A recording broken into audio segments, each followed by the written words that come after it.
ಹೆಲಿಕಾಪ್ಟರ್ದಿಂದ ಹಾರಾಡುವ ಹೂವಿನ ಈ ಮಾಟ ಸಾಕಷ್ಟು ಮುಜನ್ನುಂಟು ಮಾಡುವುದು. ಹಿಫ್ಟೇಜ್ ಬೆಂಗಾಲೆನ್ಸಿಸ್ ಎಂಬ ಗಿಡದಲ್ಲಿಯ ಈ ಹೂವಿನ ರಚನೆ ಹೆಲಿಕಾಪ್ಟರ್ ಮಾದರಿ ಇದೆ.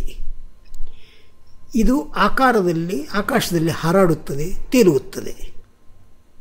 ದೂರದಿಂದ ನೋಡಿದರೆ ಇದು ಹೆಲಿಕಾಪ್ಟರ್ ಮಾದರಿಯಾಗಿ ಕಾಣಿಸುತ್ತದೆ. ಇವು ಈ ಗಿಡದ ಹೂಗಳು. ಪಿಂಕ್ ಬಣ್ಣದ ಈ ಹೂಗಳು ಈ ರೀತಿಯಾಗಿ ಕಾಣುವವು. ಇದು ಅದರ ಕಾಯಿ. ಇದಕ್ಕೆ 3 ರೆಕ್ಕೆಗಳಿವೆ. ಇದನ್ನು ಹವೆಯಲ್ಲಿ ಬಿಟ್ಟರೆ ಅದು ತಿರುಗುತ್ತಾ ಕೆಳಗೆ ಬೀಳುವುದು. 4-5 ಕಾಯಿಗಳನ್ನು ಒಗೆದಾಗ ಅವು ಮತ್ತಷ್ಟು ಚಂದವಾಗಿ ಕಾಣುವವು. ಈಗ ಮೇಲಿನಿಂದ ಒಗೆದು ನೋಡಿ.